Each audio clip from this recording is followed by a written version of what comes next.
Hola, ¿qué tal? Muy buenas noches. Qué gusto tenerles nuevamente en estas charlas, en estos webinars que hacemos en Educaréis todos los miércoles a las 7 de la noche en punto. Hoy el tema es visibilidad lésbica, teoría, resistencia y memoria. El próximo 26 de abril, mundialmente se conmemora el Día de la Visibilidad Lésbica y aquí tendremos algunas semblanzas y pistas de por qué la doctora Norma Mogrovejo Aquise ha dedicado gran parte de su vida a estas temáticas.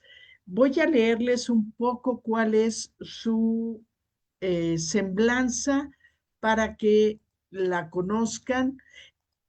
Ella estudió abogacía, ella es peruana y muy joven vino a México. Ya nos contará por qué y cómo.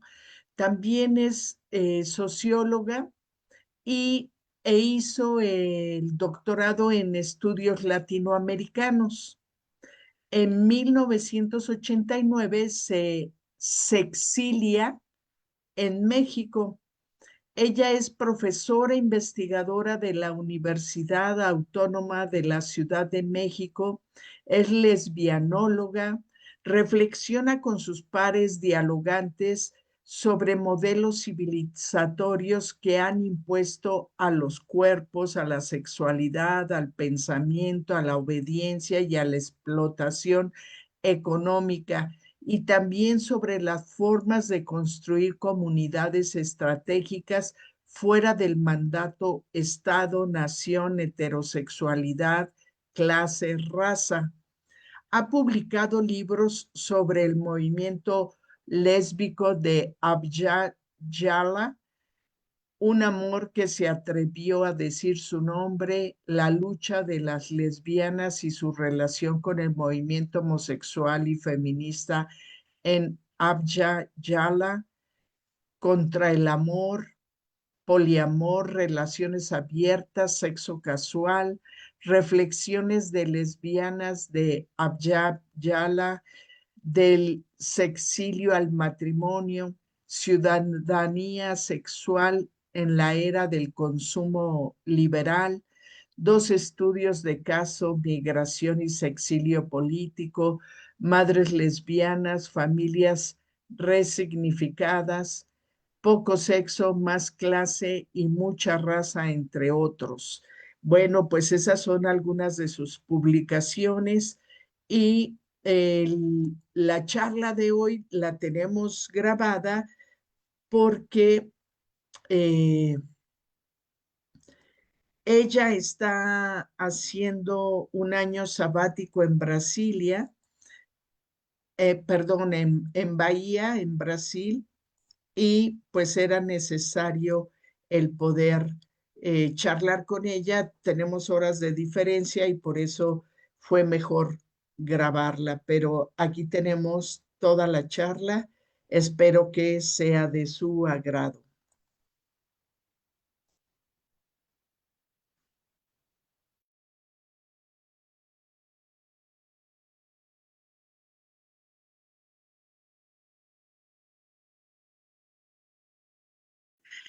Pues es de verdad un gran gusto tenerte en Educaréis. Gracias por haber aceptado esta invitación. Pues bueno, vamos a comenzar. ¿Podrías compartirnos cómo fue tu proceso personal para asumirte como lesbiana y como feminista? Bueno, pues yo soy peruana de origen y hacía parte de un grupo feminista que se inició a principios de los ochentas, y en 1983 asistí al segundo encuentro feminista en Lima. Era un encuentro latinoamericano y del Caribe, el segundo.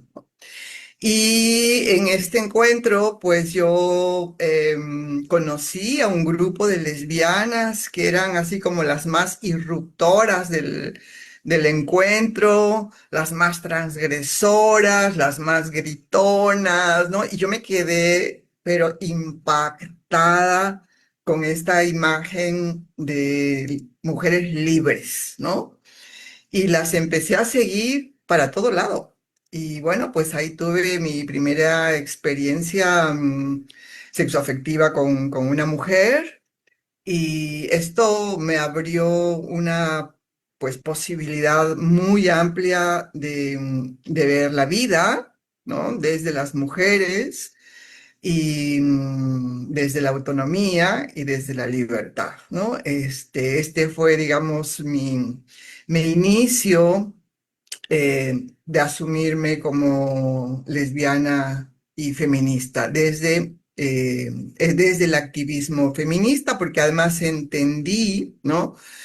que para hacer una coherencia feminista había que vivir este cuestionamiento al sistema patriarcal desde la vida cotidiana, ¿no? Y esto implicaba, pues, cuestionar las dependencias que las mujeres tienen respecto a los hombres en todos los ámbitos de la vida. Y este fue digamos, mi ingreso. Muy bien.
Realizadas porque deben salir huyendo de sus lugares de origen porque están en peligro de muerte, ¿no? Y algunos países tienen específicamente asilo político por razones de persecución, lesbo, homo y transfobia, ¿no? En mi experiencia, pues yo salí, digamos, postulando a una beca para hacer la maestría, digamos, de manera eh, personal, pero vivir en un país distinto, ¿no? Lejos de mi familia, me sentí libre de la presión y el control social y familiar, y pude activar como lesbiana y también asumir que la experiencia propia y de mi comunidad era una gran fuente de conocimiento, que podía hacer activismo académico, produciendo conocimiento desde la experiencia del sujeto político lésbico. Así que cuando pues estuve en el posgrado, en el doctorado, presenté como proyecto de tesis la historización del movimiento lésbico en 7 países de América Latina, y esto pues implicó rescatar la memoria histórica de quienes participaron en la lucha por la visibilidad lésbica y desafiar a la academia androcéntrica, heterosexual, pues lo cual no fue nada fácil, ¿no? Sí, me imagino, porque tú estarías haciendo esto entre los ochentas y los noventas, ¿no? Y sigue siendo aún complejo ya estando en México. ¿no? Sí, entré a la UNAM para el doctorado en el 93 y fue el primer proyecto lésbico académico. Entonces, bueno, el jurado se vio así como, ¿qué es esto, no? ¿Qué es este tema en la academia, no? Y un antropólogo peruano que trabajaba en la UNAM, él planteó y dijo, la academia debe tener temas vetados. Y este fue la posibilidad para que mi tema entrara por la ventana, ¿no? Porque no había posibilidad de cuestionar el veto, ¿no? Algún tema en el ámbito académico. Y pues ya luego, digamos, se hizo más fácil para las que continuaron presentar temas similares. Sí, sí, creo que siempre hay quienes van abriendo camino y eso es maravilloso, porque interés y oportunidad de generar conocimiento y construir puentes que permitan a quienes vienen detrás hacer más fáciles las cosas, siempre es muy, muy bueno. Pero igual siguiendo esta trayectoria, me encantaría que nos dijeras por qué sigue siendo necesario hablar de la visibilidad lésbica ahora que estamos en este siglo XXI. ¿Por qué si han transitado casi, qué son? 30 años de esa experiencia a hoy, ¿por qué sigue siendo necesario la visibilidad lésbica? Hablar de visibilidad lésbica en pleno siglo XXI sigue siendo necesario, porque a pesar de los avances legales como el matrimonio, la identidad de género, ¿no? La existencia lésbica sigue todavía enfrentando mecanismos de borramiento que afectan de, a las lesbianas sobre todo, ¿no? La sociedad sigue funcionando bajo un marco de heterosexualidad obligatoria. Y si una mujer camina por la calle, se asume que es heterosexual hasta que ella diga lo contrario, ¿verdad? Y esa visibilidad rompe esa presunción diaria que obliga a las mujeres a salir del closet constantemente, ¿no? Sin visibilidad, las niñas y las jóvenes crecen sin referentes, creyendo que su deseo es una fase o una anomalía y no una posibilidad de vida plena, ¿no? La violencia contra las mujeres tiene un componente de género único que no sufren los varones gays. Se trata de una violencia que busca corregir o castigar a la mujer que no está disponible para el varón. El acoso callejero, la discriminación laboral y en casos extremos las violaciones correctivas son formas de disciplina social para devolver a las mujeres al carril de la heterosexualidad. Visibilizar esto es la única forma de generar conciencia y protección específica a las mujeres diversas, ¿no? En el siglo XXI existe una falsa visibilidad impulsada por el mercado y también por la industria pornográfica para el consumo masculino, ¿no? Se ve a las lesbianas cuando son funcionales al deseo de los hombres, pero se las invisibiliza cuando son autónomas, cuando son machorras, cuando son mayores o cuando su vida no tiene nada que ver con el estándar de belleza tradicional. La visibilidad lésbica real reclama el derecho a ser sujetos, no objetos de consumo, ¿no?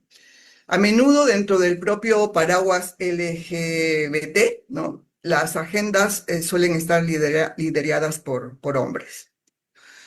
Y pues hay cuestiones como muy, muy específicas, ¿no? Por ejemplo, las necesidades de salud, como salud ginecológica sin juicios, ¿no? El tema de los derechos reproductivos, la brecha salarial de género afectan doblemente a las lesbianas, ¿no? Hablar de visibilidad lésbica es asegurar que las mujeres no queden como el etcétera de un movimiento androcéntrico, ¿no? Ser visibles hoy es un acto de justicia para las que estuvieron antes y fueron llamadas solteronas, amigas íntimas o simplemente borradas de los relatos. Hoy muchas personas dicen, ¿para qué salir del armario si ya todo el mundo lo acepta? Sin embargo, existe lo que se llama el armario de cristal. Se te permite ser lesbiana siempre y cuando no se note mucho, ¿no? Que no incomodes en el trabajo o no cuestiones las relaciones de género. Entonces, la visibilidad lésbica en el siglo XXI no se trata solo de decir yo soy lesbiana, sino de decir mi forma de vivir cuestiona tu sistema. Mira, es muy poderoso esto que estás diciendo por muchos sentidos. Me gusta pensar que esta identificación de quienes se están viviendo con deseos y con afectos hacia las mujeres, las chicas que están mirando en las lesbianas una posibilidad de amar y que no son diferentes o que no son únicas o que no tienen algo raro, y que no tengan ni culpa ni vergüenza, sino que vean esperanza y posibilidad de vivirse plenas, me parece contundente, pero también mirar que debe haber un liderazgo en esta visibilización lésbica y no solo estar en la sombra de las siglas de toda la comunidad, pues es también algo súper importante. Y justo eh, eh, pensaría qué diferencia existe entre la visibilidad LGBT en general y la visibilidad específica lésbica, aunque tal vez suene como redundante esta pregunta, me encantaría que puntualizaras algunas de las cosas que tú miras. Mm. La diferencia fundamental es que la visibilidad LGBT suele ser una demanda de integración y diversidad, mientras que la visibilidad lésbica es una demanda de existencia política y autonomía. Aunque caminan juntas, ¿no? La visibilidad lésbica pelea contra un doble muro, el del sistema heterosexual y del sexismo dentro del propio movimiento, ¿no? La visibilidad LGTB se centra en la identidad. El objetivo es que la sociedad reconozca que existen muchas formas de amar y de ser. Es una visibilidad paraguas, ¿no? Que busca que todas las siglas tengan un lugar en el espacio público, la televisión, las leyes, la empresa, ¿no? Pero la visibilidad lésbica se centra en el sujeto mujer lesbiana. No solo busca que se acepte una orientación sexual, sino que se reconozca a las mujeres que han roto el vínculo de dependencia con los hombres. Es una visibilidad que incomoda más porque cuestiona directamente la estructura de la familia tradicional.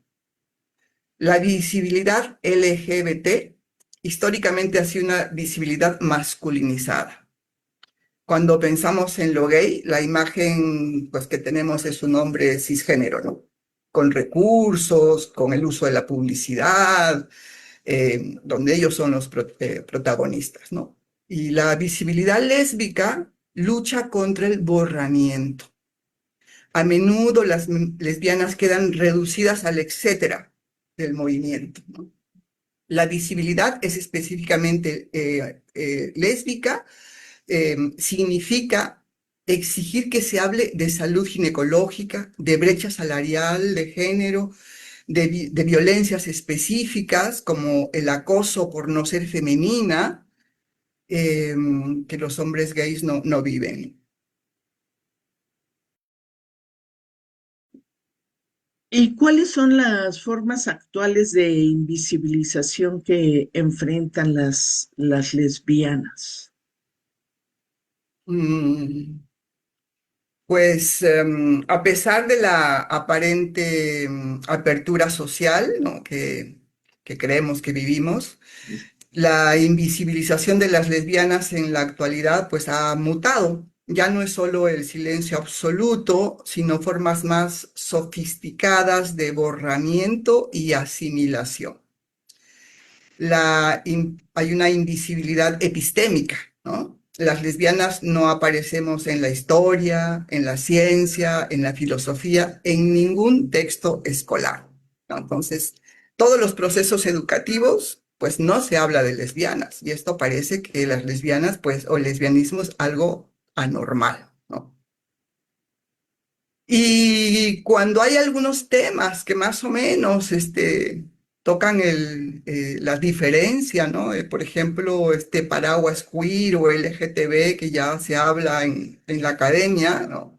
Pues también tiene un ámbito de borramiento, ¿no? Es porque tiene un uso genérico donde las lesbianas desaparecen, ¿no? Por ejemplo, hablar de personas gestantes o personas menstruantes o cuerpos diversos omite la realidad política de ser mujer y lesbiana en un sistema patriarcal, ¿no? En muchos espacios LGTB, los hombres gays siguen ocupando puestos de mayor visibilidad y toma de decisiones, ¿no? Entonces, dejando pues, la agenda lésbica como la salud ginecológica, la brecha salarial, la violencia lesbo-odiante, pues en segundo plano, ¿no? Pues también la presunción de la heterosexualidad es un mecanismo de invisibilización cotidiano. Se asume que todas las mujeres son heterosexuales, ya dijimos, hasta que se demuestre lo contrario, ¿no?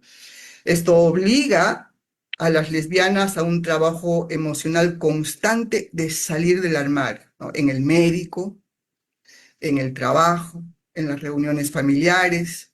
Si no lo hacen, su identidad simplemente no existe para los demás. Y también hay una hipersexualización pornográfica, ¿no? Lo que llamamos la invisibilización por distorsión. Entonces, el mercado del cine, de la publicidad, de la pornografía, ¿no? Ha creado una imagen de la lesbiana diseñada para el placer masculino, ¿no? Cuando una lesbiana no cumple ese estándar, ¿no? Por ejemplo, las mujeres mayores, gordas, racializadas, las camionas, las butch, ¿no? Pues esas no van a aparecer en ese cine porno, ¿verdad? O en ese mercado porno. Entonces, pues la sociedad las deja eh, de ver y las ve más bien como ridiculizadas, ¿no? Y pues solo, digamos, se visibiliza esa estética agradable para el patriarcado, ¿no? Para el consumo patriarcal. Y como también ya había dicho, hay un armario de cristal, ¿no? En el ámbito laboral, por ejemplo, eh, pues hay una visibilidad condicional, ¿no? Se sabe que son lesbianas, pero se les exige que no se note, ¿no? Este, pues no lo digas, no lo hagas expreso, ¿no? Entonces, para que pases eh, más, eh, digamos, para que no seas tan discriminada, ¿no? Entonces se invisibiliza esta expresión de género. Es una mujer que no es femenina tradicionalmente, o sea, que tiene el pelo corto, ropa holgada, gestos masculinos, pues tiene trabas para ascender en el ámbito laboral o ser contratada, ¿no? También, porque hay como ciertos estándares de la feminidad que las mujeres tienen que cumplir para ser contratadas, ¿no? Y esta falta de protocolos, por ejemplo, en el ámbito de la salud, pues hace una invisibilidad peligrosa, ¿no? Muchos profesionales de la salud asumen que las lesbianas no existen en principio, que todas las que llegan a su consultorio son heterosexuales, ¿no? O si lo asumen, pues que en todo caso las lesbianas no tienen riesgo de contraer infecciones o no necesitan de ciertos controles porque pues no tienen sexo con hombres, ¿no? Y también está la falta de investigación, de protocolos específicos para la salud sexual entre mujeres. Es una forma de decir que estas prácticas no existen y que no importan, ¿no? Entonces hay un borramiento histórico, incluso ya decíamos dentro de la educación, la historia, ¿no? Se sigue invisibilizando el lesbianismo de grandes figuras. Se habla de compañeras inseparables, de amigas íntimas o las tías solteronas para evitar nombrar, pues que eran lesbianas, ¿no? Y esto priva a las nuevas generaciones de una genealogía, de saber que siempre hemos existido, ¿no? La violencia por corrección, ¿no? Pues también es una forma de hacer que las mujeres queden invisibles por este castigo, ¿no? Cuando una lesbiana es agredida en la calle, a menudo se reporta como una pelea o como un robo, ¿no? Ignorando que el móvil fue el odio hacia una mujer que desafía el control masculino. No nombrar el lesbicidio o el ataque lesbofóbico es una forma de borrar la raíz política del problema. Eso podría decir. Muchas, muchas gracias. Uy, sí, invisibilizar tiene muchos matices y muchas formas. Me encantaría que nos hablaras un poco o la extensión que tú quieras, sobre la teoría lésbica que has construido. ¿Cómo definirías la teoría lésbica para alguien que nunca ha escuchado sobre ella? Ya, mira, podríamos definirla a través de tres conceptos o tres pilares, ¿no? El lesbianismo como herramienta de análisis, el concepto de la heterosexualidad obligatoria y la autonomía de las mujeres, ¿no? En la teoría lésbica sostiene que ser lesbiana, pues, no es solo una orientación sexual, ¿no? No es un asunto de, pues, de gustos o de deseos solamente, ¿no? Sino es una perspectiva, porque tiene una raíz política, ¿no? Al estar fuera del matrimonio tradicional y de la dinámica hombre-mujer, ¿no? Las lesbianas tienen una posición privilegiada para observar y cuestionar cómo funcionan las reglas de la sociedad, ¿no? Como el género, el trabajo doméstico y el poder, ¿no? Entonces es una perspectiva, una posibilidad de análisis, una herramienta para el análisis, ¿no?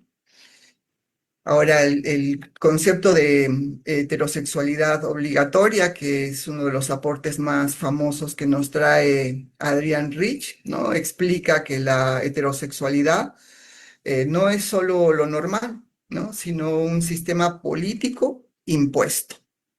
Se nos enseña a las mujeres que debemos estar disponibles para los hombres. Y la teoría lésbica propone que el vínculo entre mujeres, ¿no? Este vínculo afectivo, político, sexual, es un acto de resistencia, porque rompe esa jerarquía y esa dependencia hacia los hombres, ¿no? Entonces rompe esa heterosexualidad obligatoria. Y en consecuencia, pues, a diferencia de algunas corrientes del feminismo tradicional que buscan igualdad dentro del sistema actual, ¿no? La teoría lésbica se pregunta, ¿cómo sería un mundo donde las mujeres no dependieran de los hombres para nada? Entonces analiza la economía, la crianza, el placer desde una autonomía absoluta, ¿no? Propone que la energía de las mujeres deben volver a las mujeres. Pues esto Adriana Reed le ha llamado el continuum lésbico, ¿no? Entonces, imagina que la sociedad es una obra de teatro, donde el guión dice que el protagonista siempre es un hombre y la coprotagonista es una mujer. Entonces, el feminismo tradicional busca que la mujer tenga el mismo sueldo y el mismo tiempo en la escena del teatro que el hombre, ¿no?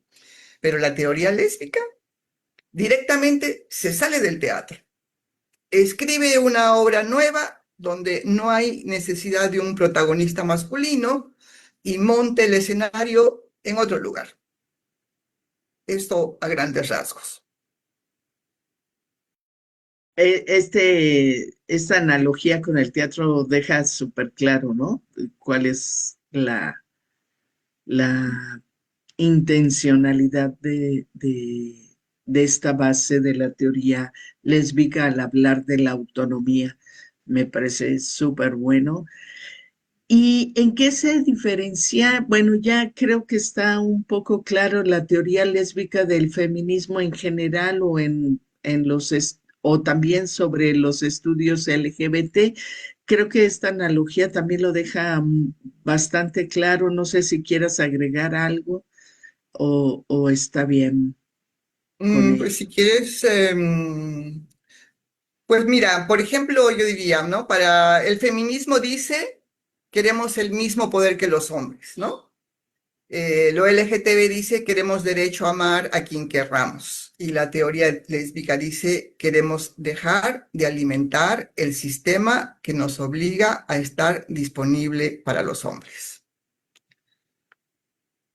Súper, Digamos, estas sería como ¿no? estas diferencias. Ujú. Muchas gracias. En tu obra planteas críticas a la heterosexualidad como un sistema político. ¿Podrías explicarlo para que quienes nos escuchan, eh, quienes nos ven ahora y que pueden ver el video posteriormente, lo entiendan mejor? Sí, bueno, también lo habíamos un poco planteado, ¿no? La heterosexualidad, decíamos, no es un deseo, ¿no? Es un régimen político, porque organiza la sociedad de manera jerárquica, donde, pues, en esa jerarquía, las mujeres, pues, son las subordinadas y están siempre a disposición de los hombres por esta subordinación, ¿no? Por esta construcción jerárquica. Si la heterosexualidad fuera una inclinación natural y espontánea, pues no se necesitaría tanta propaganda de que hay que ser heterosexual, ni tanta vigilancia, para dejar de serlo, ¿verdad? Pues desde que nacemos se nos asigna un guión. Y si eres mujer, tu destino es ser deseada por un hombre, casarte y reproducirte. Y se imponen castigos sociales, legales, físicos, pues a quienes se salen de ese guión, ¿no? Si el sistema usa el castigo para mantenerse, es una estructura de poder, entonces no es un gusto personal, ¿no? Entonces, un sistema que usa castigos, pues no es un sistema libre. También está el control del trabajo de las mujeres, que, digamos, es un ámbito fundamental en esta teoría, ¿no?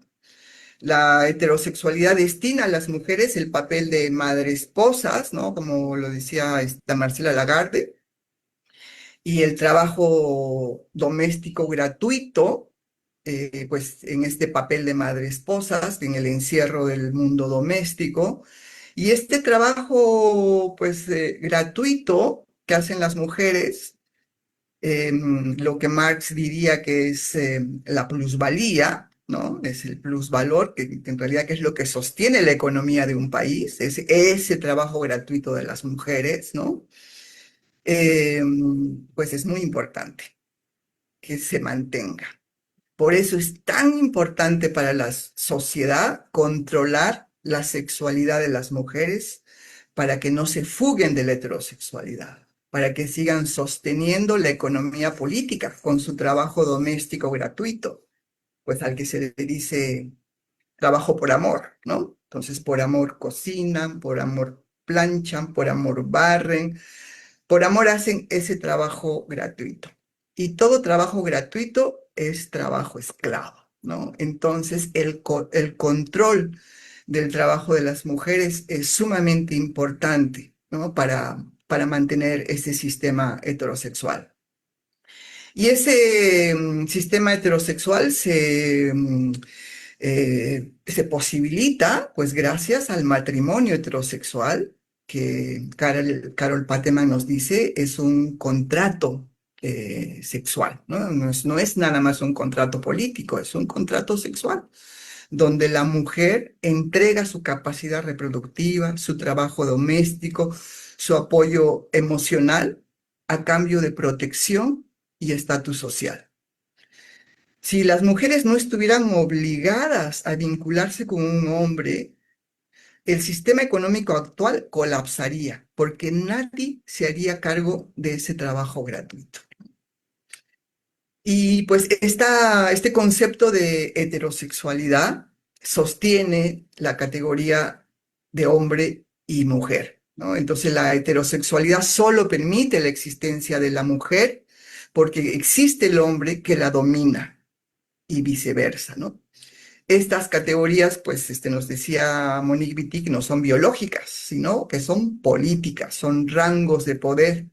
Entonces la heterosexualidad es un sistema que asegura que estos dos rangos se mantengan unidos y en conflicto desigual, ¿no? Hombres y mujeres.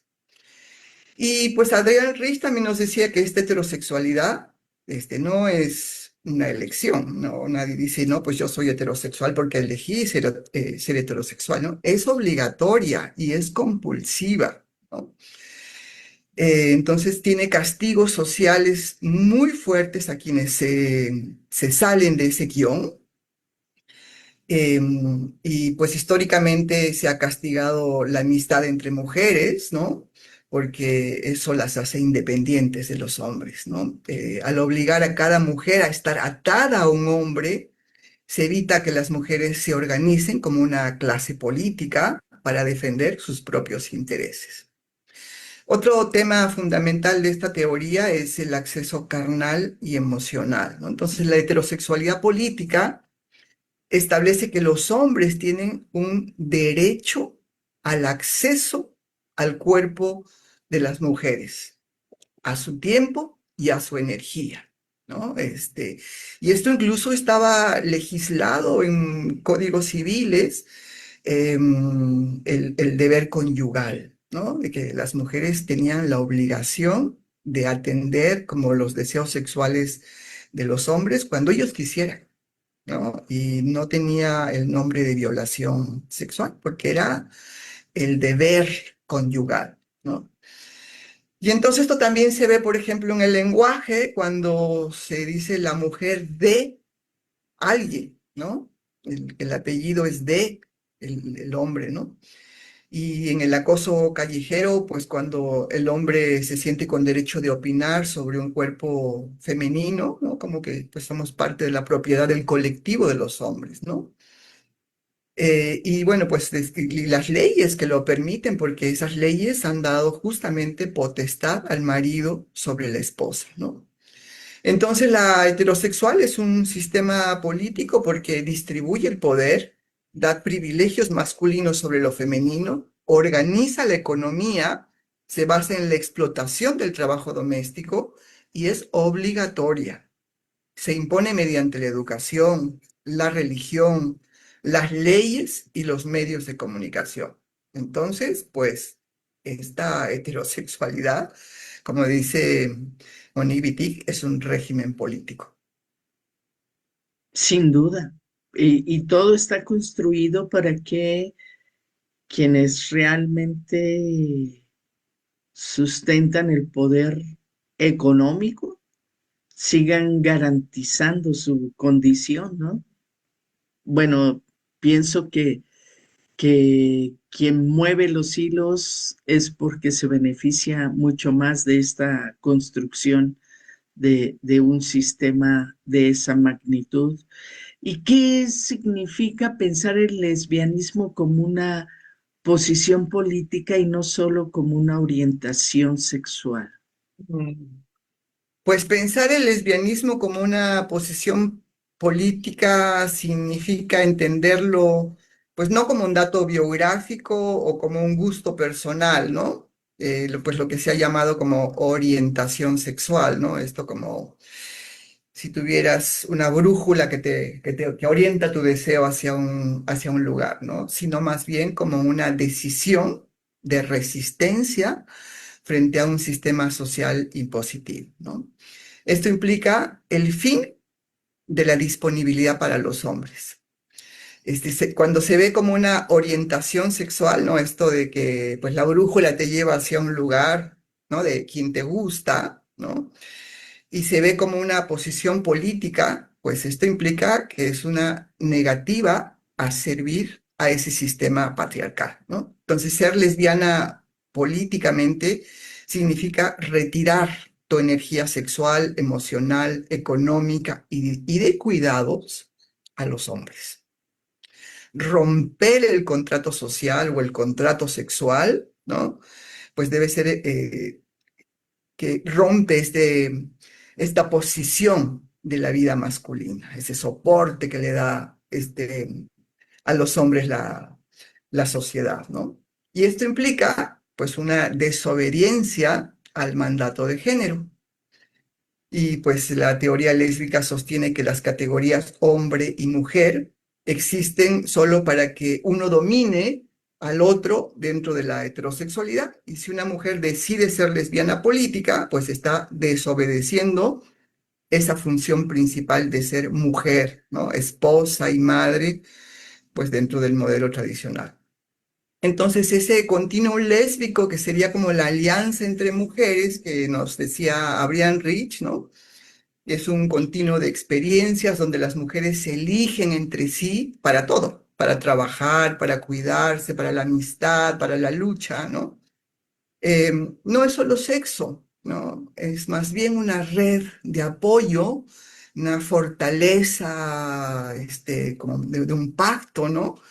Y que no pasa por una aprobación masculina, ¿no? Entonces pensar que el lesbianismo es una herramienta para todas las mujeres, incluso aquellas que no se identifican como lesbianas, pero que deciden priorizar estos vínculos entre mujeres por encima de las relaciones con los hombres, ¿no? Entonces, este es como este concepto del continuum lesbiano, ¿no? Esta fuerza política de las mujeres, pues donde no estamos dispuestas a darle servicio a la masculinidad, ¿no? Y esto implica pues la creación de una civilización alternativa, ¿no? Entonces el lesbianismo político no quiere pedirle permiso al sistema para casarse o para integrarse a la sociedad, ¿no? Entonces busca crear una sociedad, mm, una civilización diferente, ¿no? Como podríamos ser con economías propias, cooperativas, redes, trueques, alianzas familiares diferentes y sobre todo cuestionarle al Estado y a sus instituciones que fueron diseñadas por y para la heterosexualidad y para tener a las mujeres atadas a los hombres, sosteniendo económicamente este sistema, ¿no? Y cuidando a los hombres en esta dependencia emocional y económica. Muchas gracias. Esto ilustra claramente hacia dónde enfocas esta teoría lésbica y hacia dónde poder construir significados más allá de las orientaciones y las identidades. Me parece poderoso lo que Mm. hablas y me deja con varias reflexiones que tendré que procesar porque bueno, igual, efectivamente, aún en una condición lésbica que ya no estás disponible para los hombres en términos eróticos y sexuales, siempre hay como un componente en la familia que echan mano de ti para los cuidados, ya sea del padre, del hermano, de los sobrinos, no sé, muchas situaciones en las que también te expones, ¿no? A estar presente.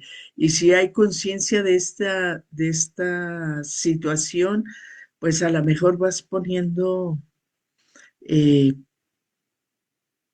vas poniendo en claro qué Ujú. puedes y qué debes y qué no, para no asumir que te toca, ¿no? Por ser mujer. Así es. No, muchas gracias. Continuando con esta Pues charla, nada más quisiera como a esta reflexión que haces, plantear que esa forma de organización familiar es colonial. Nuestros pueblos originarios eran comunitarios, ¿no? Y esta familia nuclear, este sistema de familia nuclear fue impuesta desde la colonia, es un modelo occidental justamente para romper esas relaciones comunitarias que tenían nuestros pueblos originarios y encerrar a las mujeres en ese sistema familiocéntrico, ¿no? Donde las mujeres están en el mundo doméstico como esclavas de los hombres. En nuestros pueblos originarios, las mujeres tenían un poder muy grande, ¿no? Ellas organizaban lo social, ellas eran el sistema educativo, ellas educaban, ellas eran el sistema de salud. Entonces tenían muchos conocimientos y ese modelo, ¿no? Familiar que nos impusieron, ¿no? Centrado en la pareja, hombre-mujer, ¿no? Pues implicó justamente la ruptura de estas relaciones comunitarias, de los saberes comunitarios, de los lazos comunitarios de nuestros pueblos para imponer propiedad privada, hijos propios, familia propia y todo a través de las relaciones sanguíneas, ¿no? Y no comunitarias. y entonces la carga se coloca en las mujeres, ¿sí? Así Me es. parece, sí, sí. De otra manera, la organización toda estaría respondiendo a las necesidades de cuidados, no solo las mujeres, Así ¿no? es, la comunidad entera. Sí, sí. Ujú. Me gustaría pasar a tu libro Incilio, La cárcel del silencio. En ese libro, ¿qué significa la invisibilidad lésbica? Bueno, comentarte que antes de este libro, pues publiqué otro que se llamaba Sexilio, ¿no? Y como ya lo había explicado, el sexilio es pues este éxodo obligado por la violencia de un lugar, ¿no? Entonces es la desterritorialización, ¿no? Las lesbianas, homosexuales, bisexuales, trans, tienen que salir de sus lugares de origen por esta persecución social, ¿no? Por el lesbo-odio, por el trans odio, la homofobia, en fin. Y el incilio es otra forma de desterritorialización, pero es hacia adentro.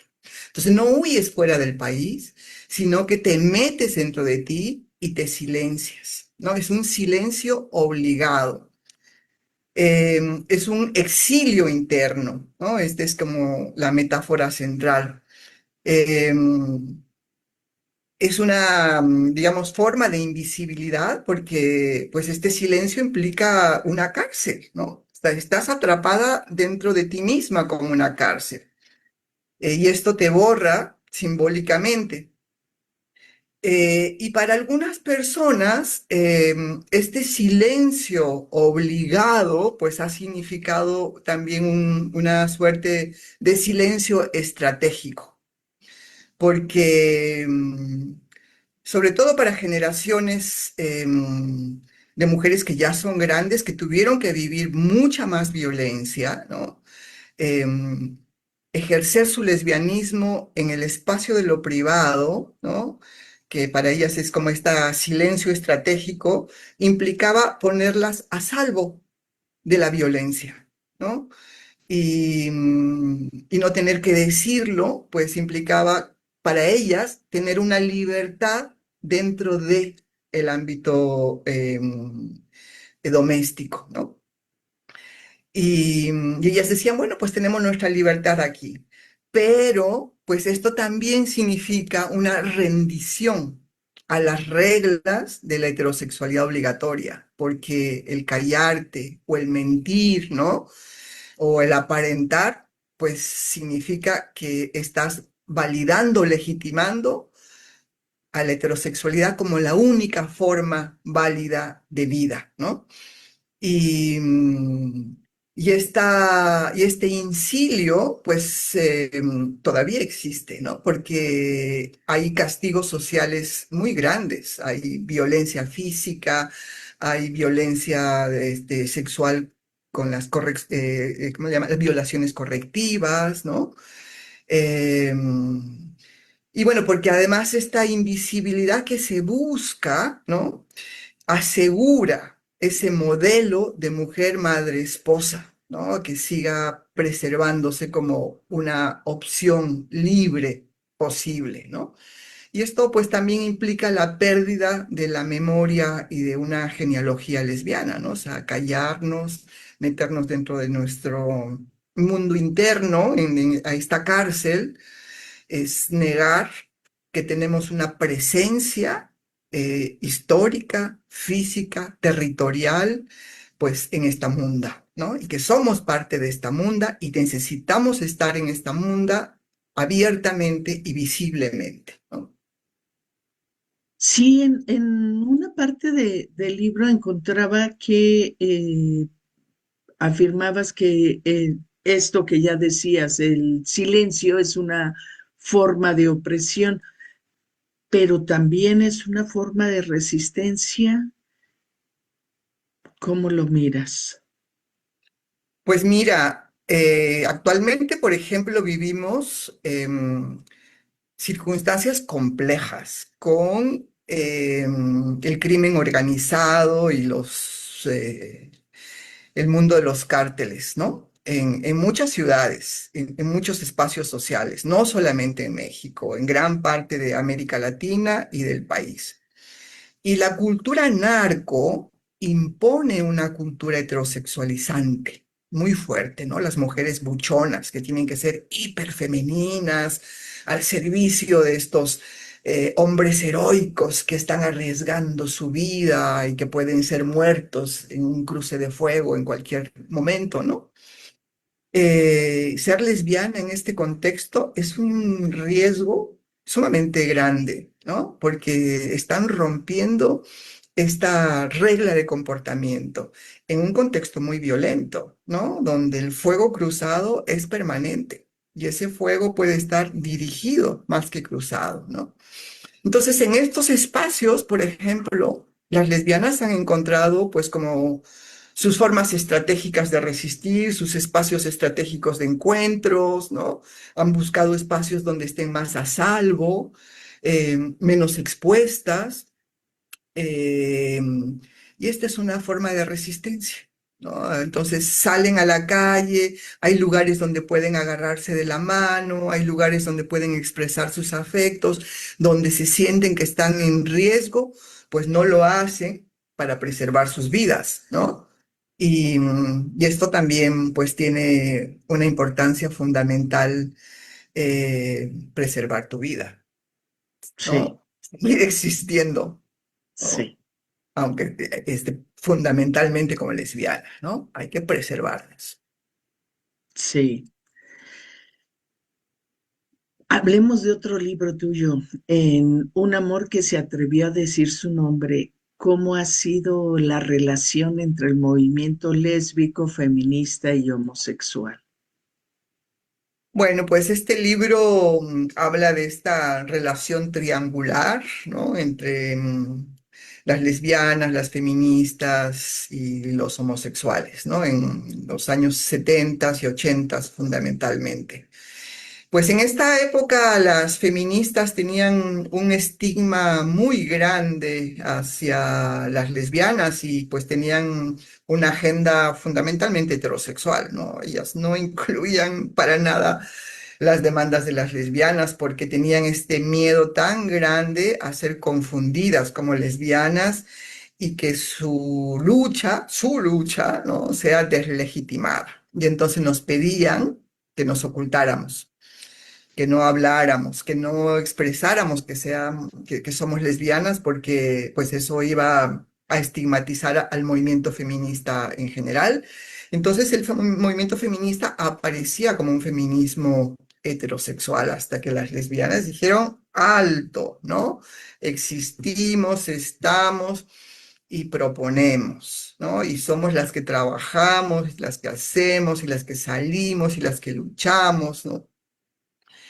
Y luchamos por el divorcio, por el aborto, por las demandas de las mujeres heterosexuales. Entonces, pues necesitamos que las eh, feministas heterosexuales acepten, ¿no? Y valoren estos aportes del movimiento lésbico, ¿no? Pues cuando sintieron que había como esta restricción, esta resistencia de las feministas heterosexuales, pues empezaron a organizarse de manera autónoma.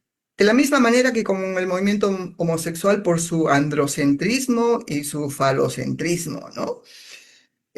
Pues muchas lesbianas se sintieron afectadas, lastimadas por esta invisibilización del mundo androcéntrico gay, ¿no? Y también pues buscaron la autonomía lésbica, ¿no? Y esto fue una etapa muy importante, ¿no? Porque organizarse como lesbianas, reflexionar como lesbianas, feministas, ¿no? Dentro de un espacio separatista y autónomo, pues nos dio muchísima fuerza en esta época y pues fue un momento para construir posiciones políticas, para organizar y también para hacer puentes muy importantes con el feminismo. Y hubieron reuniones, encuentros, donde se invitaron a grupos heterofeministas y donde ellas pudieron pues un poco bajar sus temores y poder entablar diálogos muy fructíferos eh, con las lesbianas, ¿no? Y empezar como quizás como una otra perspectiva para el movimiento feminista, ¿no? Aceptando digamos, pues estos aportes que hacían las lesbianas al movimiento, ¿no? A tanto en términos políticos, filosóficos, como de acción política. Entonces, este libro pues da cuenta de esta historia, recoge pues esta genealogía de quienes estuvieron en los 70s, en los 80s, los conflictos y también las dinámicas internas de la acción política lésbica, porque las lesbianas se empezaron a organizar fundamentalmente a partir de estas alianzas amorosas, ¿no? Las parejas. Entonces, los grupos estaban conformados por parejas de lesbianas. Y esto daba así una fuerza muy grande a la acción política, hasta que Me alguna de par- estas parejas rompía, ¿no? Y el grupo entero entraba en crisis, ¿no? Y estos fueron pues aprendizajes muy importantes que tuvimos las lesbianas para saber también hablar sobre los afectos, ¿no? Y politizar los afectos, ¿no? Y también cómo hemos heterosexualizado los afectos, estas relaciones de pareja, pues según el modelo heterosexual, pues en relaciones también de poder, de dominación, de propiedad privada, de celos, y de dependencias, ¿no? Nos han servido pues muchísimo para replantear lo que ahora llamamos la política de los afectos y cuestionar el amor romántico, ¿no? Que también nos ha atravesado y nos ha hecho estragos, ¿no? Sí, sin duda, este sentido de pertenencia y de propiedad, creo que sí se dibuja en todos los tipos de relaciones si no rompes con estos patrones heteropatriarcales. Me parece súper. interesante lo que planteas. ¿Qué tensiones históricas siguen vigentes hoy entre esas, esos tres movimientos, el Mm, lésbico, el feminista y el gay? Pues yo diría que ese borramiento, ¿no? Que antes era el miedo, pues todavía sigue presente, ¿no? El borramiento de las mujeres y el androcentrismo, ¿no? Eso, pues todavía está presente, ¿no? La tensión que tenemos con el movimiento LGTB pues sigue por estos liderazgos masculinos, ¿no? Muchas lesbianas sienten que los gays siguen dominando la agenda pública, el marketing, los fondos, ¿no? La visibilidad masiva sigue centrado en los hombres gays blancos sobre todo, ¿no? Mientras que las demandas específicas, pues, de las lesbianas quedan en un segundo plano y la institucionalización del movimiento, pues, también ha sido una realidad que sigue estando presente, ¿no? Por ejemplo, pues, desde mi perspectiva, la trampa del matrimonio, ¿no? Y aquí está este gran conflicto. ¿Queremos que el Estado nos reconozca o queremos cambiar el sistema político, ¿no? Entonces hay una división entre quienes celebran la integración, ¿no? El matrimonio igualitario, la adopción, y quienes sostienen que esto es homonormatividad. Entonces hay corrientes más radicales que argumentan que casarse es asimilarse a un sistema heterosexual, ¿no? Que sigue siendo opresor, donde pues perdemos potencia revolucionaria, ¿no? Y que nos adaptamos a esa norma colonial, familiocéntrica, tradicional, ¿no? Que prioriza pues el ámbito de la propiedad privada sobre las personas fundamentalmente, ¿no? El feminismo sigue siendo de alguna manera todavía heterocentrado y familiocéntrico, ¿no? Entonces su perspectiva sigue siendo la familia y una familia heterosexual, un modelo de familia heterosexual, ¿no? No es lo mismo ser una lesbiana profesional urbana que una lesbiana de clase trabajadora y rural, ¿no? Hay una invisibilización a las lesbianas afrodescendientes, indígenas, de barrios populares, y pues aparece esta tensión de la representación de lo lésbico, ¿no? ¿Cuál es el modelo que representa lo lésbico? Si es el Instagram, estas series como El Word o La Machorra de las periferias, ¿no? Las lesbianas gordas, por ejemplo, ¿no? Entonces, pues ahí todavía siguen habiendo estas tensiones, ¿no? El término queer todavía yo creo que ha tenido como mucha fuerza en lo académico y desdibuja la importancia histórica de la palabra lesbiana, ¿no? Porque pues aparece como un paraguas general eh, donde pues cristaliza las identidades por un lado, pero por otro lado también las refuerza, pero centraliza en un discurso general, como esto, personas, cuerpos gestantes, cuerpos menstruantes, y desaparece la especificidad lesbiana. Entonces, yo creo que estas han sido y siguen siendo las tensiones que todavía existen. Y nuevamente me dejas pensando cosas porque ¿cómo romper este sistema de heteronormativo de protección y cuidado a con quien compartes tu vida, a quien amas, eh, sin el acceso a esta figura del matrimonio? Digo, sí hay fórmulas, pero la intención no sería solo proteger a quien amas, sino construir colectivos que permitan el apoyo mutuo y el cuidado mutuo. Como trabajadora ganas prestaciones o condiciones, ¿no? Para tu vida y tu vida futura, y que se perderían si no entras en ese sistema. ¿Cómo hacer, cómo construir un sistema diferente que garantice el bienestar de, de quienes, con quienes compartes la vida? No sé. O salirse de esa lógica de tener que proteger. El tema es cómo el mercado neoliberal, en este caso, ¿no? Pues subsume todas estas alternativas de derechos, ¿no?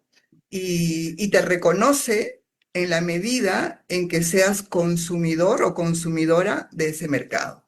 Porque si no eres consumidora de ese mercado, pues sigue siendo invisible, es un sujeto sin derechos, ¿no? Entonces, pues se ha reconocido el derecho al matrimonio, aunque el matrimonio sigue siendo pues esta institución patriarcal, ¿no? De que está dentro de la lógica heterosexual, pero esto es porque se ha dado cuenta que somos potenciales consumidores de ese mercado y que ese mercado puede ofrecer alternativas económicas muy enriquecedoras pues para ellos, para el mercado, ¿no? Por ejemplo, pues hay el boom del matrimonio, ¿no? Pues ahora pueden casarse.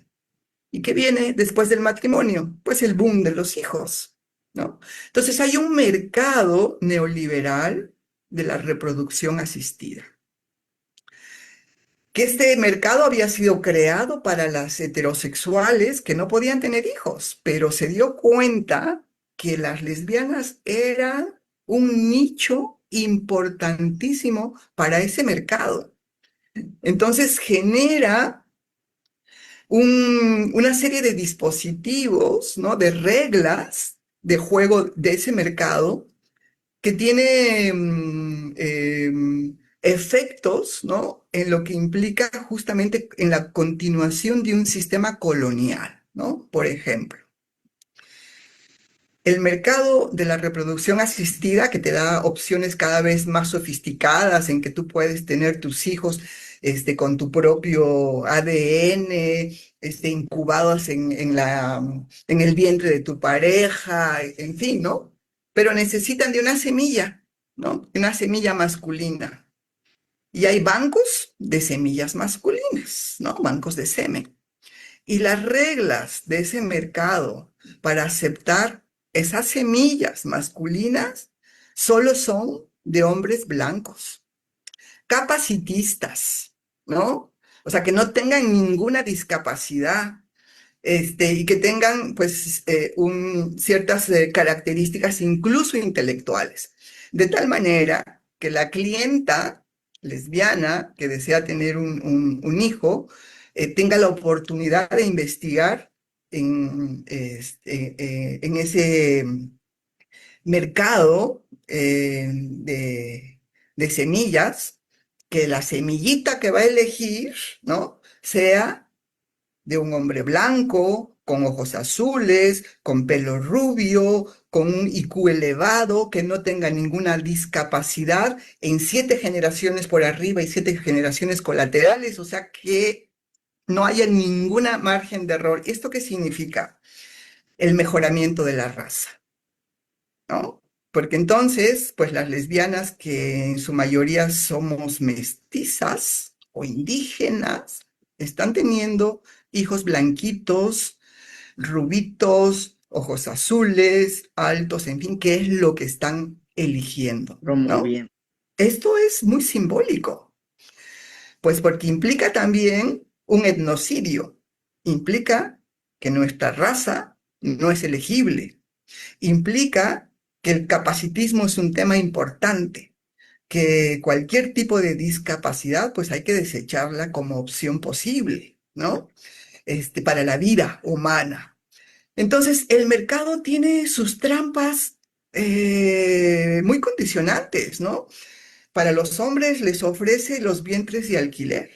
¿Qué implica, no? Que el mercado te ofrezca pues esta mediación para los vientres de alquiler, que son las mujeres racializadas, las que van a vender sus vientres, ¿no? O alquilar sus vientres. eh, y implica una serie de relaciones de poder. En fin, entonces, estas agendas que construye el movimiento, pues yo digo que son agendas que no están lejanas a los intereses de un sistema económico capitalista neoliberal y que tendríamos que ser como mucho más cuidadosas, mucho más incisivas en cuestionar qué estamos eligiendo como proyecto de vida dentro de un mercado neoliberal. Gracias. ¡Ay, Dios! Mm, en teoría lésbica, participación política y literatura, sostienes que el lesbianismo puede ser un proyecto político. ¿Qué implica esto en la práctica? Pues en la práctica, pues hay que entender que el tema del lesbianismo no es un asunto de cama, ¿no? No es un asunto solo de sexualidad, sino, pues como ya lo hemos repetido, es un proyecto político de transformación social. Em, Esto implica la desobediencia al contrato sexual, que ya lo habíamos planteado. Ser lesbiana es romper ese contrato, implica negarse a ser la unidad soporte de un varón, y esto se traduce pues en ámbitos de la economía, de la emocionalidad, del tiempo, ¿no? Que se dedica a esa figura masculina. Implica la construcción de una autonomía económica y afectiva, ¿no? Crea redes de economías solidarias, cooperativas. Las lesbianas deben gestionar sus propios recursos para, pues, no depender de un hombre. Y tampoco estar negociando la existencia con las instituciones patriarcales. Implica el cuestionamiento a la familia tradicional, ¿no? Implica inventar nuevas formas de parentesco y de crianza colectiva. Es cuestionar la propiedad privada, la idea de la familia nuclear, eh, para proponer comunidades de afecto y de responsabilidad compartidas. em, pues implica la creación de una genealogía y de una cultura propia, ¿no?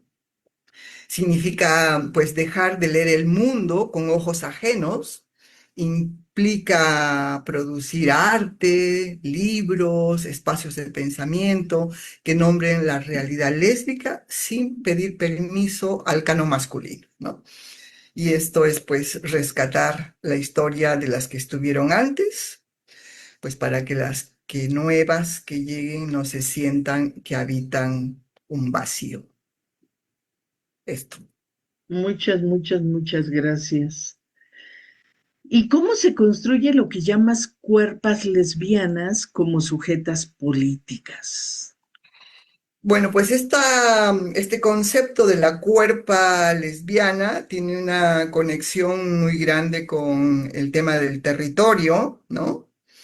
Eh, Porque el cuerpo de las mujeres, pues ha sido el primer territorio colonizado, ¿no? A través de la violación sexual a nuestras abuelas, impusieron un modelo eh, colonizante de vida, de economía, de conocimiento, de relaciones, de jerarquía, ¿no? De imposición. Es a través del cuerpo de las mujeres que se inicia este proceso colonial. Y entonces asumir que esta cuerpa es una sujeta política, ¿no? Implica primero que hay que descolonizar el deseo del cuerpo, ¿no? Porque entonces plantear que la única forma de relacionarnos es de manera heterosexual con los hombres, ¿no?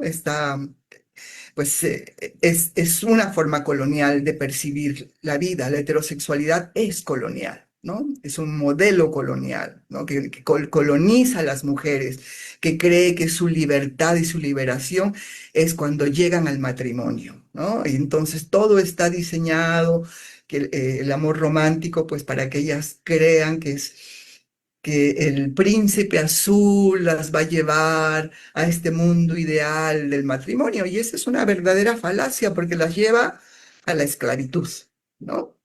Entonces, ese modelo heterosexual es colonial, ¿no? Y implica descolonizar el deseo heterosexual y asumir que este cuerpo, que fue un territorio colonizado por el Estado, por la religión, por el mandato masculino, puede ser autónomo, ¿no? Y este cuerpo que ha sido para otros es un cuerpo para mí. Eh, Esto implica que la estética de la femineidad obligatoria que nos impusieron a este cuerpo también se puede descolonizar y nos podemos vestir, caminar, ocupar el espacio, ¿no? De manera autónoma y reclamar soberanía desde esta cuerpa lesbiana, ¿no? Entonces, esta cuerpa es un territorio en resistencia. No solamente es carne, es memoria, ¿no? Esta cuerpa eh, construye placer propio en el centro de nuestras vidas, ¿no? Es un sistema, digamos, que educa a las mujeres para el sacrificio y el cuidado ajeno, pero este placer lésbico es una forma de desobediencia civil. La cuerpa deja de ser reproductora de la especie para ser productora de sentido y de libertad. Entonces, esta cuerpa es una sujeta colectiva, porque esta cuerpa no solamente soy yo, ¿no? Esta cuerpa es una construcción que hacemos en colectivo, en reflexión colectiva, ¿no? Esta cuerpa se alimenta de ese continuo lesbiano, de este acuerparnos las mujeres unas a otras en la resistencia que tenemos a la violencia patriarcal, ¿no? Entonces, proteger esta cuerpa, ¿no? De que no tenemos que escondernos, de que nos podemos defender colectivamente, ¿no? De que podemos hacer alianzas. Entonces se convierte en una cuerpa política colectiva que reconoce su opresión, pero que esa opresión no es un problema personal, ¿no? Sino que esa opresión es un asunto político, ¿no? De todas las mujeres que estamos bajo el régimen patriarcal, ¿no? Y que hemos decidido salir del carril de la heterosexualidad. Eh, pues es una cuerpa también que se opone a un sistema capitalista económico, ¿no?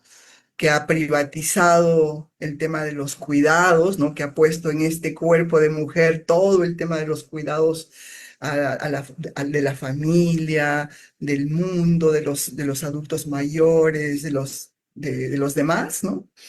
Y esto ha implicado pues una privatización de ese cuerpo para ese sistema capitalista porque lo hacía de manera gratuita, ¿no? Eh, pues como esclava del matrimonio, ¿no?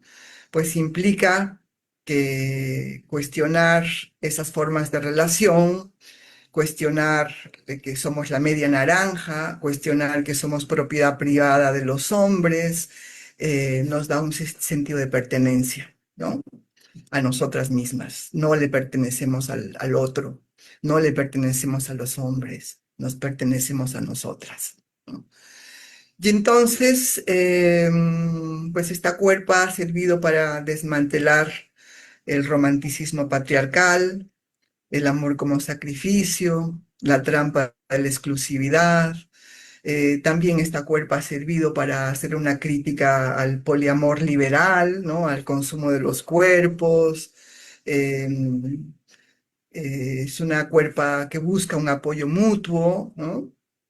Y es una cuerpa que desjerarquiza los afectos, porque entonces lo más importante no es el amor al hombre o el amor a los hijos, sino poner este cuerpo, esta cuerpa, en el centro de nuestros propios intereses y de nuestros propios cuidados. Eh, y eso implica pues una construcción de comunidad a partir de esta cuerpa. Esto es lo que podría decir, descolonizar la subjetividad también desde la descolonización de nuestra cuerpa. Muchas, muchas gracias. Oye, en tus textos sobre poliamor y las relaciones abiertas, ¿qué cuestionamientos haces al modelo tradicional de pareja? Bueno, pues en principio, plantear que esta forma de amor que conocemos es una forma de amor colonial, ¿no? Es una relación colonial, es una imposición colonial. Entonces, es una colonización, ¿no? Que se ha hecho a través del amor, ¿no? Porque como decía, nuestras formas afectivas originarias eran comunitarias, ¿no? Nuestras relaciones eran de comunidad.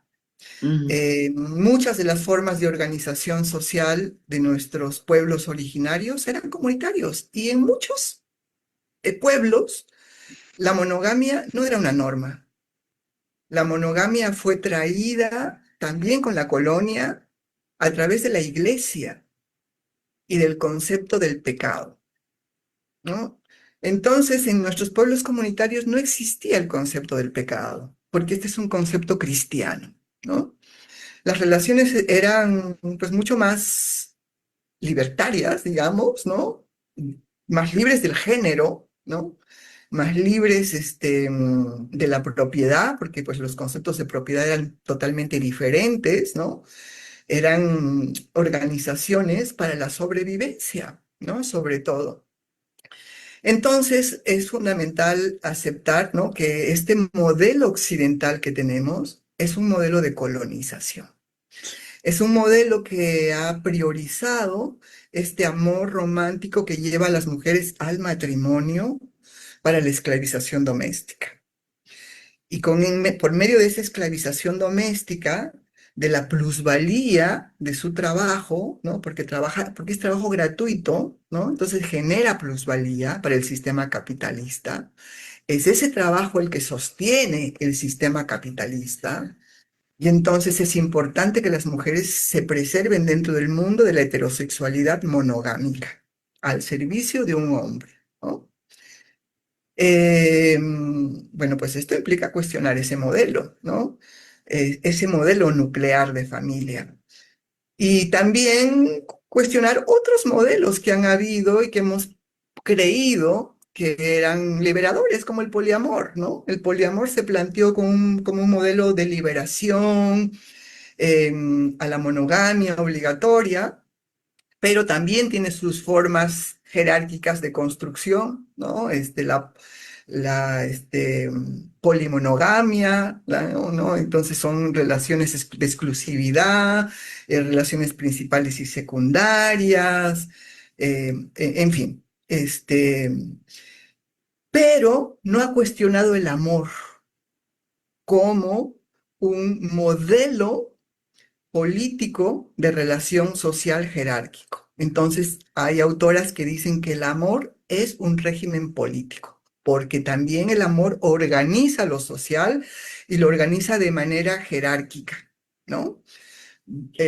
Por raza, por sexo, por clase, en fin, ¿no? Hay toda una jerarquía y las mujeres siempre estamos al servicio de los hombres en ese modelo de amor jerárquico, ¿no? Entonces, pues para desterritorializarnos y descolonizarnos, pues hay que separar el amor de la sexualidad y de la pareja, que ha sido como indisoluble, ¿no? Se piensa en el amor, se piensa en pareja y se piensa en sexualidad en esa relación, ¿no? Entonces la sexualidad no tiene que estar obligatoriamente ligada a una pareja. Y el amor tampoco tiene que estar obligatoriamente ligada a una pareja ni al ámbito de la sexualidad, ¿no? Entonces, en la medida en que se liberen estas tres condiciones, podemos entablar relaciones afectivas entre mujeres, ¿no? Con sexo o sin sexo es lo de menos, porque la sexualidad también es un dispositivo de control masculino, ¿no? Nos han hipersexualizado. y la sexualidad ha atravesado como un ámbito, pues, desde una visión muy masculina en nuestras vidas, ¿no?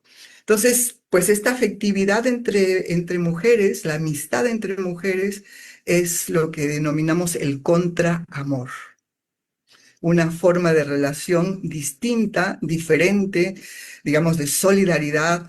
Este, pues las relaciones entre amigas son más libres, están fuera del ámbito de la propiedad, están fuera del ámbito de los celos, están fuera del ámbito del reclamo, están fuera del ámbito del egocentrismo de que yo tengo que ser el centro de tu vida, ¿no?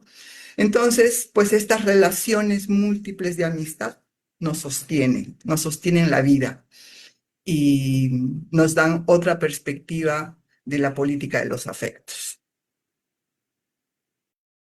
Qué bonito pensarlo así. Está interesante. Sí, fíjate que la Francesca Gargalo, que escribió, su último texto que escribió fue sobre las amigas, decía que la amistad es un programa político, decía ella, ¿no? Que no es casual que las mujeres digan: la policía no me cuida, me cuidan mis amigas, ¿no? Y que este eslogan, pues tiene un sentido político muy fuerte, ¿no? Que no es el Estado el que nos cuida, que no es el Estado el que nos procura, ¿no? El Estado no nos quiere. El Estado, en cuanto lo cuestionemos y lo critiquemos, nos va a perseguir, nos va a desaparecer, nos va a torturar. Tiene el monopolio de la violencia y hace uso de ese monopolio de la violencia para desaparecer cualquier cuestionamiento a sus reglas y a sus normas, ¿no? Entonces, quienes nos sostienen son las amigas. Y es ahí donde encontramos nuestros lazos afectivos. Y es ahí donde podemos preservar esta afectividad, pues fuera de los condicionamientos sociales, económicos, políticos. Y Y esto es la justo política estas lésbica. Ujú. coincidencias, teóricas y de posturas políticas, amorosas, sí, me estaban recordando todo el tiempo a Francesca. Qué bueno que Que la la nombras. traemos. Sí, sí, Ujú. sí, porque creo que en toda su trayectoria, las últimas etapas de su trabajo y su escritura fueron más hacia ese sentido, y la verdad que abrió también otras miradas Así es. interesantes, importantes. Sí, Gracias, es gracias. una mujer que es parte de nuestra genealogía, porque efectivamente nos dio pues, muchas formas de pensar alternativamente diferente. Ujú. Sí, gracias por esto, por estos recuerdos. ¿Qué desafíos enfrentan hoy las jóvenes lesbianas en América Latina? Bueno, pues todavía el tema de la visibilidad es un tema que está ahí presente, ¿no? Entonces, una visibilidad permitida, ¿no?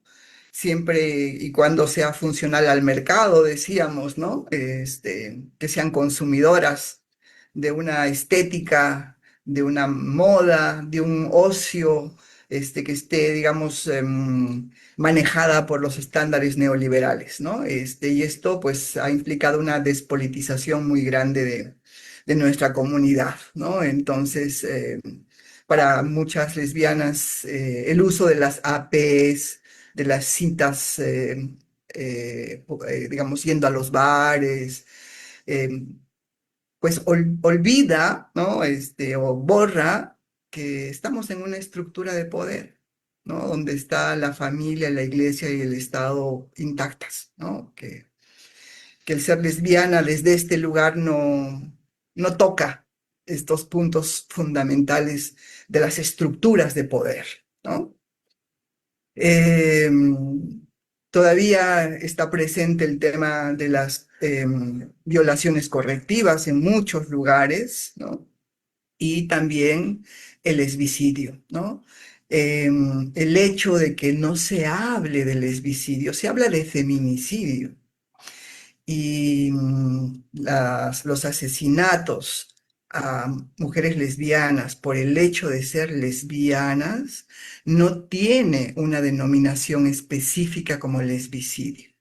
Están en el paraguas del feminicidio, por ejemplo, ¿no? Y esto me parece también muy grueso de parte del movimiento feminista, ¿no? Darle un nombre específico porque tiene condiciones específicas de desaparición forzada, ¿no? El hecho de la violencia por el hecho de ser mujeres. El borramiento de la memoria, ¿no? Sigue siendo pues un desafío eh, a trabajar, de recuperar la memoria de las que nos han precedido, ¿no? Muchas lesbianas creen que el lesbianismo empezó con el TikTok, ¿no? O con las leyes del matrimonio, ¿no? Y entonces, pues esto implica una tarea muy grande de rescatar estas ancestras y a las genealogías, ¿no?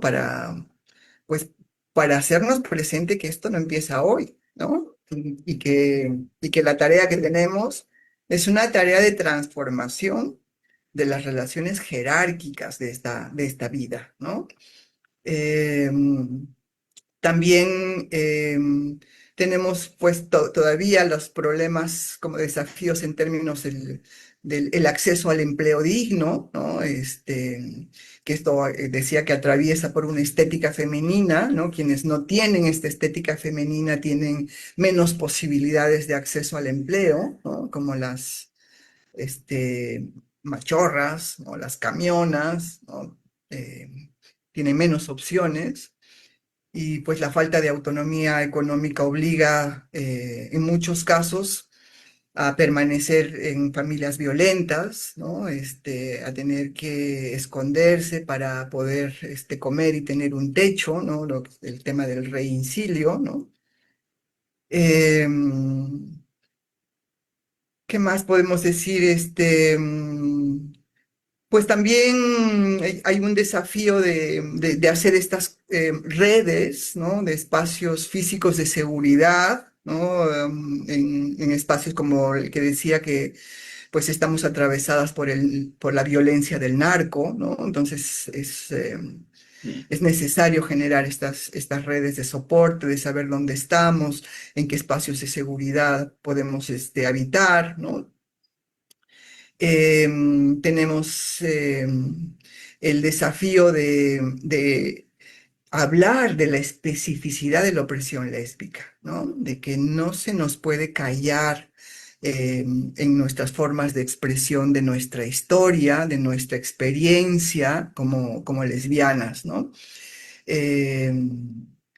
Y tomar la voz en primera persona y hablar de nuestra experiencia. Y que esa nuestra experiencia es una forma de conocimiento, porque estamos aportando a la forma de entender este mundo jerárquico.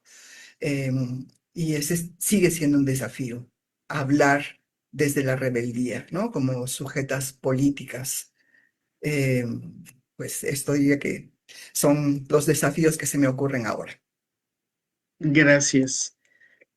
Y a manera de cierre, empezamos un poco desde ti y quisiera cerrar también desde ti. ¿Qué significa para ti ser visible como lesbiana hoy? Mm, pues como ya también lo comenté, es una posición política, eh, significa dejar de ser invisible, ¿no? Para el sistema, demostrar que las mujeres podemos ser autónomas, que no necesitamos cumplir con ningún guión preestablecido, tradicional, de esposa, madre, cuidadora, ¿no? Que es mi forma de desobedecer el mandato de estar disponible para los hombres y priorizar mis vínculos con las mujeres, ¿no? Para mí, ser lesbiana, pues significa romper el incilio, eh, y eso para mí es un acto de justicia para las lesbianas, ¿no? Porque en el pasado, pues mis ancestras tuvieron que esconderse. Mis ancestras, muchas fueron torturadas, quemadas, eh, asesinadas, perseguidas, silenciadas. Y para mí hacer justicia histórica significa hacerme visible, hablar una y otra vez y en todos los espacios que habito, que yo soy lesbiana y que estoy orgullosa de serlo y que eso para mí significa autonomía, libertad y resistencia. Pues muchas gracias. No sé, algo que quisieras decirle a las maestras, a los maestros que nos ven. Pues que la pedagogía y la educación es un sistema de liberación maravilloso, es una herramienta para la liberación y esta implica la posibilidad de otorgarle a nuestros y nuestras estudiantes ideas liberadoras, ¿no? Y esto implica justamente cuestionar las reglas de opresión de este sistema social. Cuestionar la heterosexualidad obligatoria es cuestionar una regla de opresión. La posibilidad que tienen como maestras y como maestros de darles herramientas para la liberación a las y los estudiantes es la posibilidad de que sean libres, de que elijan libremente, de que no tienen que estar obligados y condicionados por una sexualidad impuesta, por una normatividad impuesta, por un deber ser impuesto, por una familia que muchas veces es una familia violenta y opresora, ¿no? Y entonces la posibilidad de elegir, la elección que está fuera de las reglas incluso del mercado neoliberal, es transgresora, ¿no? Entonces, la pedagogía es una herramienta de liberación maravillosa. Y a través de esa pedagogía hay que hacer justamente pues estos actos de liberación, no de continuidad de la opresión. Eso, pues recordarles a mis colegas, maestras y maestros. Muchas gracias. Pues hasta aquí esta charla. Muchas gracias, Claudia, por la invitación y un saludo a tu audiencia. Gracias.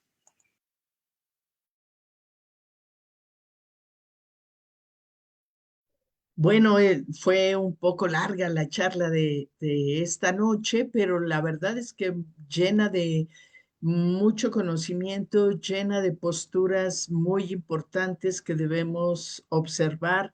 Agradezco los comentarios, agradezco las participaciones en el chat. Por la hora, pues ya no daré lectura, pero agradezco sus... sus comentarios, sus observaciones y prácticamente todos estamos de acuerdo en que la visibilidad para cualquier diversidad es fundamental porque vivimos en situaciones de opresión, en situaciones de desventaja frente a un sistema que lo que pretende es que sigamos sirviendo a ese sistema y quienes se salen de esta lógica no estamos invitados a participar. Por último, quisiera nada más hacer mención de quiénes somos para quienes nos ven por primera vez. Somos Género, Ética y Salud Sexual, Educaréis. Estamos en diferentes plataformas. Pueden encontrar nuestra página de Telegram, nuestro canal de Telegram, nuestra página de Facebook en Educación Integral en Sexualidad. En TikTok e Instagram estamos en Educaréis. eh, y bueno, YouTube, también ahí pueden ver todas las charlas que tenemos en esta en este espacio, todo lo que hemos hecho durante los miércoles de Educaréis están subidas las charlas en YouTube. Entonces, bueno, escríbanos, lleguen a nuestras plataformas para que tengan mayor información. Creemos una gran comunidad de aprendizaje en torno a la educación integral en sexualidad. Muchas, muchas gracias. La próxima, hoy me escuché varias veces decir más de una vez muchas, muchas gracias, porque es como un hábito de agradecimiento reiterado. La próxima semana tendremos un programa de inclusión laboral para personas con discapacidad. Va a ser presentado este programa que opera en la alcaldía Iztapalapa, pero que es interesantísimo el modelo por si otros espacios quieren replicarlo o por si hay necesidad de hacer uso de él. Así que les invitamos que nos miren la próxima semana en este espacio. Buenas noches a todas, a todos.